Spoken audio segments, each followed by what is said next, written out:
Welcome to Lost Relation Chronicles. As I sit here on this bar stool at the Logan's Inn, I realize that my life feels like the plot of a bad country song. I'm trying to drown my sorrows in beer, doing my best to forget the hell my life has become. My name is Brian Harris, and I have a serious problem that I just can't seem to solve. Why, you ask? It all started because of a woman. Not in the way you might think. She didn't cheat on me. The woman in question wasn't my wife, but my boss. I worked construction, and my boss, Grant, passed away from a heart attack a year ago. I had been with Tyler and Grant Turner for almost 20 years and had recently become a construction supervisor. My next step would be transitioning to an office job, but that wasn't something I was keen on. I loved being outdoors, and I knew that once I started working inside, I wouldn't be getting the exercise I do now. At 6'2" and 245 pounds, and at 42 years old, I could easily picture my future self. I would end up looking like Grant, having gained 40 or 50 pounds and becoming a heart attack waiting to happen. That's not a fate I want for my family. Grant was only 5 years older than I am, and I could clearly see my future if I stopped working with my hands and spent my days sitting at a desk. Grant was once in my shoes, 5 years ago, when he took over as construction supervisor from Tyler Turner, his father. Tyler initially retired to South Texas, then later relocated to a villa on the west coast of Mexico, overlooking the Gulf of California. His home was perched on a high hill north and west of Guaymas. He vowed he would never return to run Turner Construction, believing it required a younger man, someone like me. I refused, and therefore, Evelyn Turner, Tyler's daughter, took over. Actually, her married name is Evelyn Allred, but in the business, she uses Turner. She has run the office since before Tyler retired. So as far as knowing what to do and how, she was very capable. Things were fine for the first couple of years, but I guess Evelyn got lonely and overwhelmed with the workload. So she started shoving more of her workload onto me. It started out with just 2 days a week when I had to go into the office and do paperwork. Next, after 6 months, it was 3 days a week and subsequently 4 days a week a couple of months later. I had a good site foreman, Alex McKenzie, but he was just not quite ready to take over for me. He was still a young kid to me, even though he was 35. He worked his way up from a day laborer to site foreman in the last 17 years. He had no college degree, just like me, but he was working on that and had 2 years under his belt so far. However, he was at the point that he would now be getting all the tools he needed to be able to take over my job, once he finished. Even so, with me gone so much, he had to pick up more of my load on the sites. When he was gone from one site to go to another, things kind of got dropped by the wayside. Things like his education, things forgotten, and sometimes some sloppy work. I told Evelyn that she had to hire someone to come in and do what I had been doing in the office or hire a new construction supervisor. I couldn't do both jobs and still have quality work be done either in the office or on the sites. Evelyn said that she would take that under advisement and for me to get back to work. That was on Tuesday morning. By Friday, I was by myself in the office and no Evelyn. I called her home and got no answer. I called her husband Stuart, and he hadn't seen her since Wednesday evening. He figured that she was working late and going in early. Evelyn had come in for a while on Thursday, but I had to leave to take care of a problem on a second building site and didn't get back to the office until after 6 in the evening. The place was locked up tight, and no one was there. I figured that Evelyn had gone home, and since it was after 6, the rest of the staff had gone home too. This is where we come to my sitting in the Logan's Inn, trying to drown my sorrows. My wife is pissed at me, my kids I never see, and I'm working my butt off and I can't see the light at the end of the tunnel. I'm trying to do 2 jobs and I go to work at 6 in the morning, and by the time I finish up all the paperwork, it's nearly 9 at night. I can't sleep for shit with all the worrying over the payroll, the purchasing, and getting the buildings done right. My mind is mush. Then 2 months after Evelyn left comes the next bomb. Just when I think I see a light at the end of the tunnel, I find out it's the damn train speeding my way. I lumbered into the office on a Monday morning and found a voicemail on my phone. Brian, I've had enough. My lawyer should contact you sometime on Monday and go over everything. I made you a full partner in the company with a majority percentage of the company, so you can run it just like it should. I will get my part of the profit in a monthly stipend. I'm really sorry about dropping this on you, but I had to leave or go crazy and do something really rash. I know that the company is in good hands now. That was it. I was currently the majority owner of Turner Construction Company. Great. Now I could look forward to about another 3 to 5 years or less, and then death by heart attack. First thing I did was call the company lawyer, Dennis Brown. He confirmed that I essentially owned the company and was CEO and COO of Turner Construction. Once that sunk in, I sat in my chair and just vegged out for about half an hour until Emily Parker, my secretary, came in and asked if I was okay. She found me slumped over my desk on my folded arms and appeared to have had a heart attack, just like Grant. She was a fairly new secretary for Grant when she came in one morning and found Grant slumped over this very desk. At first, she screamed and panicked, and when I rose up, she almost fainted. She did drop into one of my conference chairs by the door. For God's sake, Brian, don't ever do that again. Once was enough. If you do that once more, I will quit so fast you won't even know I'm gone until the door slams in your face. Now what has you in that mood this morning? I looked into her eyes and said, I'm the new owner and boss. I guess the way I said that it was like someone issuing a death sentence. She stared at me for a few seconds and then said, so that means I'm promoted to the executive secretary for the new boss, right? So, does that come with a good raise? Her voice was full of glee as she said that. I guess so, but I wouldn't count on that. I need you to get me Nick Dalton on the phone. Maybe he can recommend someone for this job, and I can go back to work in the field. Nick owned Dalton Construction and was a good friend. He could possibly help me find either a decent replacement for me in the field or perhaps someone to run the company, so I could go back outdoors where I wanted to be. Line 1, Brian, came from my phone and faintly from the open door to my office. Hiya, Nick. How's tricks in the big building business? Brian, you old horse's rear. I heard some of what you need from my secretary. I guess yours talked to mine to see about me helping you out. That's right, Nick. I find myself in a fix. I'm now the majority owner of Turner, and I really am in over my head. I would like to find someone to take over here in the office for me, so I can go back out to the field where I can do the most good. Now, Brian, how can you say that? I thought that you were perfect for the inside man. Nick, how can you say that with a straight face? You remember what happened to Grant? Well, I can just see that happening to me in a few years. I don't even want to think about that prospect. Brian, please settle down. For one thing, you aren't Grant. You are a lot more level-headed, and I'm sure that you would understand how important exercise and discipline are to your continued good health. Grant was never one to exercise after he took over for his dad. He really should have given that job to you to begin with. Grant was the brawn, and you were the brain of that duo. Tyler should have known that, as I told him enough times. But he wanted the company to stay in the family. So he got what I expected. What are you talking about, Nick? Me being the brains? Hell, I'm more brawn than Grant, and he had the college education to go along with it. Me, I just rose up through the ranks from a gopher in high school to the construction supervisor when Grant went into the office. I can't run a company. I don't have the education for it. Nonsense, Brian. You are more qualified than just about anyone I know. You know that business inside and out. Sure, you might need some help with some of the heavy engineering, but that's why you have engineers and architects to do that part. But, as far as knowing the ins and out of construction, you are the best, Brian. Nick then quizzed me on a few things, and I rattled off the answers right off the top of my head. I didn't think about the question. I just answered. When he finished, he said, see what I mean, Brian?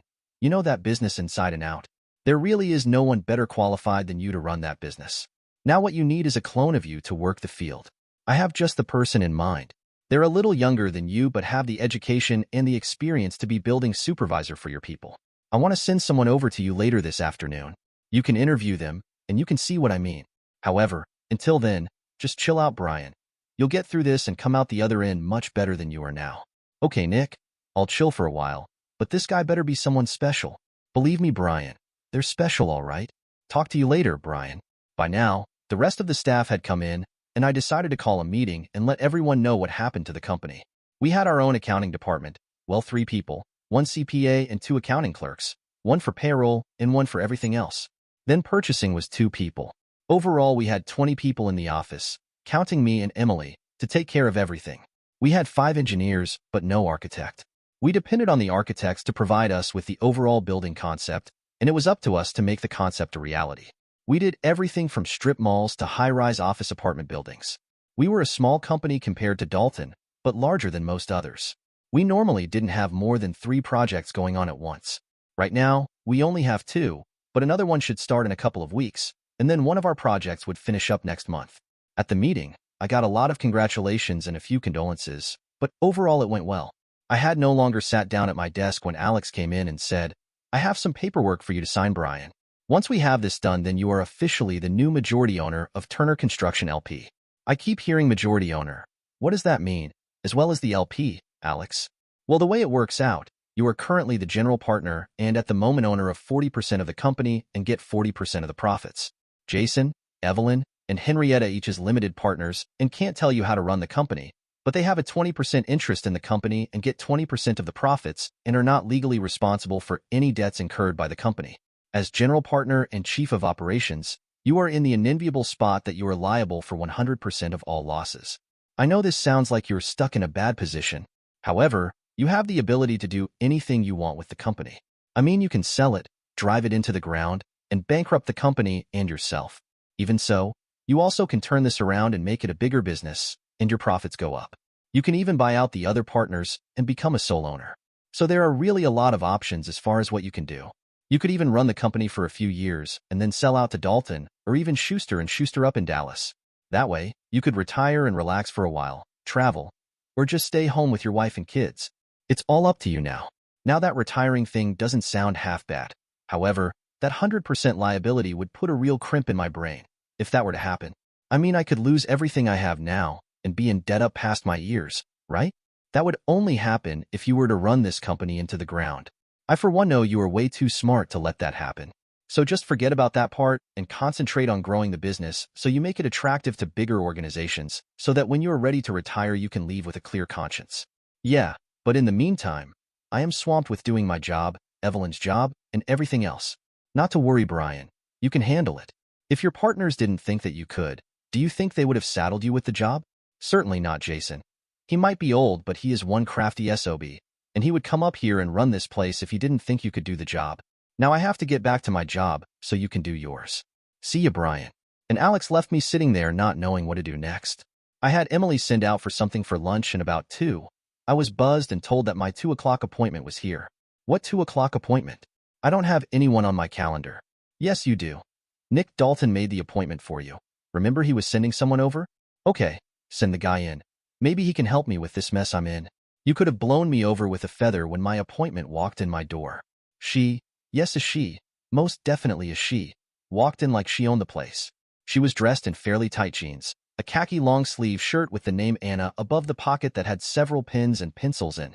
She had a hard hat in her hand and a tool belt with tape measure and 2 phones and miscellaneous other stuff similar to my own belt that hung on my bathroom doorknob here in the office. I never could make the hat stay upright when I hung that on there. Anna was tall, at almost 6 feet, with broad shoulders and a tiny waist, and from what I could tell, great legs. She was a brunette with a kind of a page boy haircut, but it really looked good on her. She also filled out the shirt quite nicely. She walked up to the desk and reached out her right hand, and I could see calluses on it much like mine. Here was someone who worked for a living with her hands and mind. I rose and shook hands with her as she said, "I'm Anna Davenport, and I understand that you need a new construction supervisor."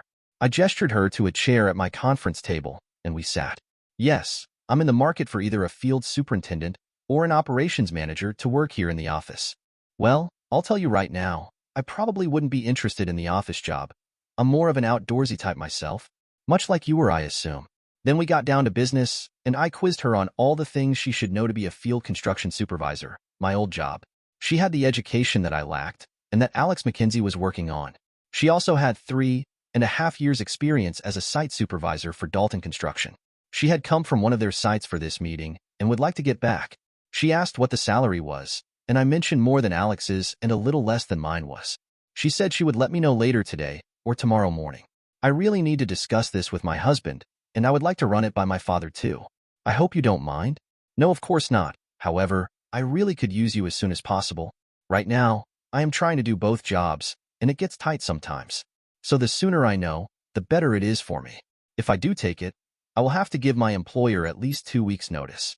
Of course, I could expect no less from someone as qualified as you. We got up.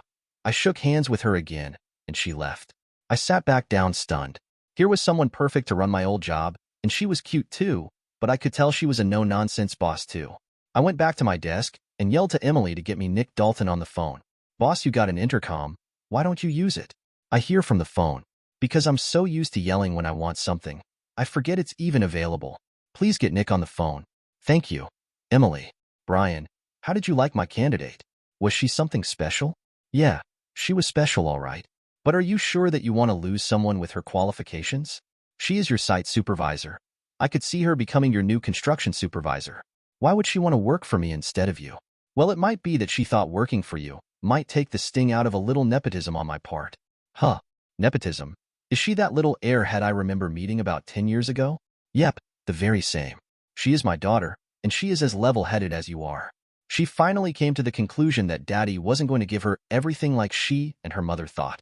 She flunked out her first semester in college, so I cut her off. I told her if she really wanted an education, I would make sure she got it. So I put her to work in the office for 6 months and then as a gopher on one of my bigger projects. If she lasted the next 6 months, I would pay for her college and everything associated with it. She really turned herself around in that year and went back to school and has been a real go-getter ever since. She even married my accountant, Edward Davenport. She wants to strike out on her own now to prove that she isn't getting a leg up from me. So, if she is qualified and you like her, you can hire her. If not, I get to keep her for a while. Nick, she is perfect and I would love to hire her, but she said that she had to talk to her husband and her father before she could give me her decision. Please don't talk her out of coming over here. I really need her.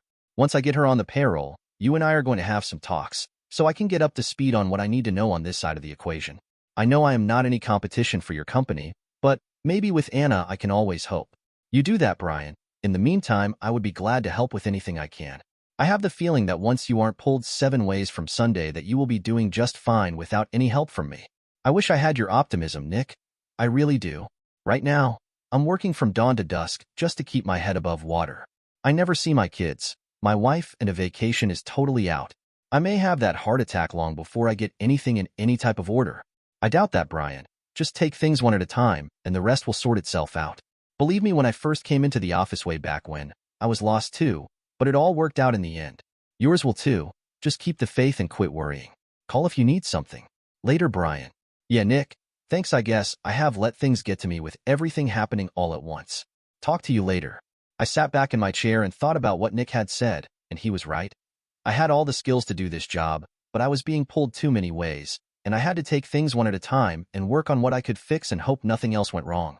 That realization became a turning point in my life, and things turned for the better for me and my family. Anna did come to work for me, and she was a wonder. Within 2 weeks of her starting work, I was now just the boss of everything and was wading through all the mess that Evelyn had left me.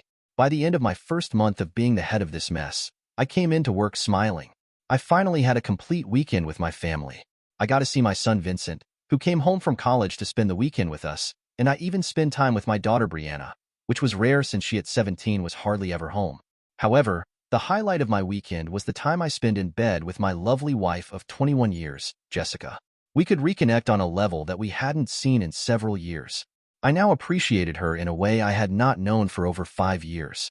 We made love and cuddled in bed more like newlyweds, and we talked about our past and our future. I now had an assistant whom I hired with about 5 years' experience in the office of a construction company, but was working his way up. He graduated from college with a business degree and was hoping that he could eventually take over from me when I retired. With the new people I had hired, I could now take vacations, something I hadn't done in quite a while. Last weekend, I promised my wife that in 6 months, we would be taking a Caribbean cruise for a week, just the 2 of us. It would be a time for us to relax and get used to no children around. Brianna would be graduating soon, and with Vincent already gone, we would be alone. Jess and I promised ourselves that we would start a gym somewhere, and we would work out and trim down to be like we were when we first wed. Jess, like me, had put on a few pounds since the children, and though I never said it much anymore, I loved her more today than I did the day we said I do. Jess was still working part-time and volunteering at the local hospital when she wasn't scheduled, but an RN is always needed. When we started out, I worked and Jess went to nursing school, and we said then that once she was working full-time, I could go to night courses, but that never did pan out. However, I'm not one to complain. Things worked out for us, and now we couldn't be happier. I ran that company and made it grow. Soon I was bidding for projects against Nick. It was business and therefore cutthroat, and sometimes he won the bid, and sometimes I won. The first vacation I had in over 5 years came with the cruise of the Caribbean with my wife. Wow, what an experience. We made love every night, and since we had both trimmed down some, we could go on the excursions that were available. We went zip-lining over the jungle. We saw some Mayan ruins, and we swam in the clear waters of the Caribbean Sea and explored the coral there. I worked another 7 years and then retired for good. I still own the company of Turner Construction Company. I actually bought the 20% that Jason had upon his death, and I turned the company over to Alex Hines, the young kid I hired for the inside work back when I was struggling with all the work. Anna Davenport, my old site supervisor, went back to work for her dad and took over for him when he retired about 3 years before I did. Overall, life was good in Jess, and I enjoyed the empty nest we had now. We could travel when we wanted to and where we wanted. We took several more cruises. We went to Alaska, to Hawaii, and then took a river cruise on some of the European rivers. We even flew to Rome and drove to Brindisi, Italy, and did a cruise of the Mediterranean. I guess my moment in time came when I realized that I really could be the big boss and make things happen for the company. Dear listeners, please share your thoughts in the comments section below, and don't forget to like, share, and subscribe.